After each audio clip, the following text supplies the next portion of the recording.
সুপ্রভাত বন্ধুরা, আমার নতুন একটা ভিডিওতে তোমাদের অনেক স্বাগত। আজ অনেক সকাল সকাল উঠে পড়েছি, আর আজকে আমি অনেক প্ল্যানিং করেছি যে দিনটাকে কিভাবে কাটাবো। সব কাজের মধ্যেখানে আমি নিজের জন্য, পড়ার জন্য কিভাবে সময় বার করব। তো দেখা যাক সব কিছু কমপ্লিট করে নিজের জন্য কতটা সময় দিতে পারি। তোমরা আমার সঙ্গে থাকো, দেখতে থাকো ভিডিওটা। আজ সকাল সকাল রান্নাবান্না কমপ্লিট করে নিয়েছি, কারণ বর স্কুলে গেছে। তারপর নিজে ফ্রেশ হয়েছি, মেয়ে উঠেছে, মেয়েকে ফ্রেশ করিয়েছি, তারপর মেয়েকে খাইয়ে আমি খাওয়া দাওয়া করেছি। তো রোজ মানে যেদিন রান্নাবান্না একটু কম থাকে বা সকাল সকাল হয়ে যায়, সেই দিন আমি বাড়ির কিছু কাজ করার চেষ্টা করি। তো অনেক দিন ধরেই ভাবছিলাম আমাদের জুতো রাখার যে র্যাকটা আছে না, সেটাকে পরিষ্কার করে জুতোগুলোকে আবার সুন্দর করে সাজিয়ে রাখবো। আর সামনের যে মেন গেটটা, ওটাতে অনেক ধুলো পড়েছে, ওটাকে আজকে ঝাড়বো। তো আজকের জন্য আমি এই দুটো কাজ বেছে নিয়েছি। তাছাড়া তো টুকিটাকি নর্মাল কাজগুলো তো থাকেই, ওই কাজগুলো করে আজকে আমি এই দুটো কাজ কমপ্লিট করব।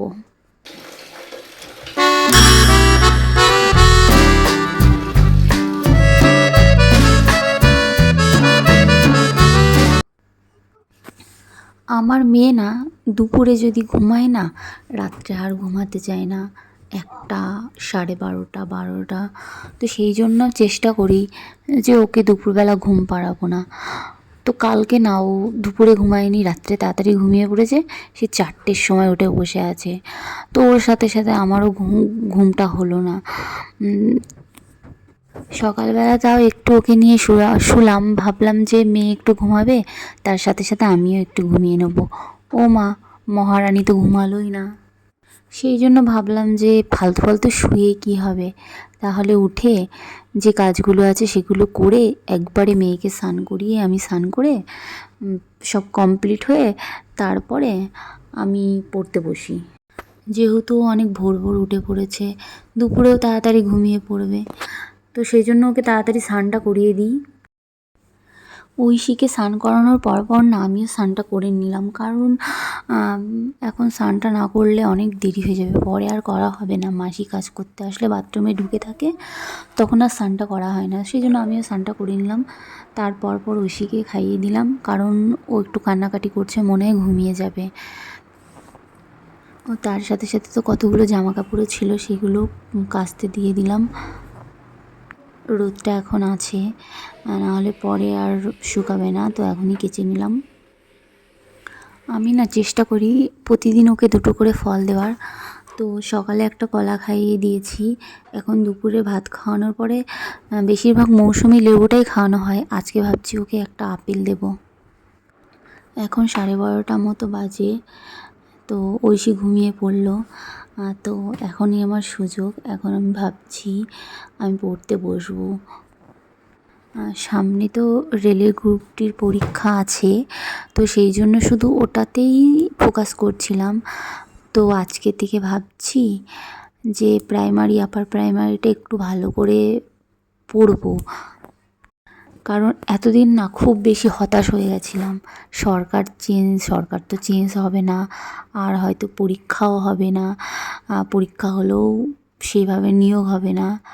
তো সরকার যখন চেঞ্জ হচ্ছে, মনের মধ্যে না কোথাও একটা আশা আসছে যে এবার হয়তো ভালোভাবে পরীক্ষা হবে।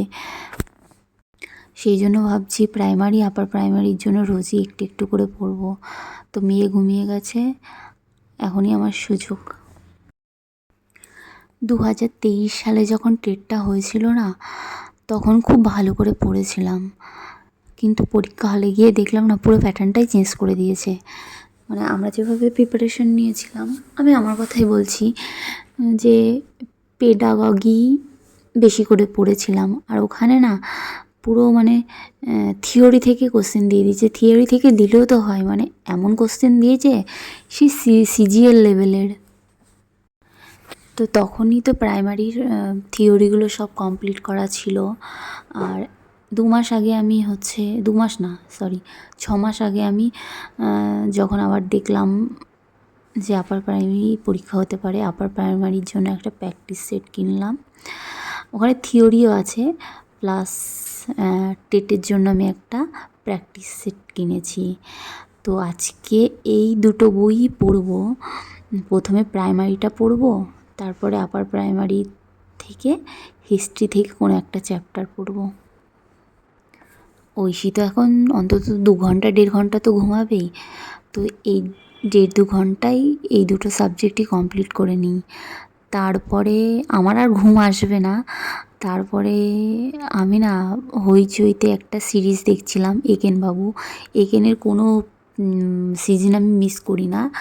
তো যে 9 যে সিজনটা এসছে একেন বাবুতে, ওটা অর্ধেকটা কমপ্লিট হয়েছে, আর অর্ধেকটা দেখবো ভাবছি। না হলে না আর দেখাই হচ্ছে না, সিনেমা দেখার জন্যও টাইম পাচ্ছি না।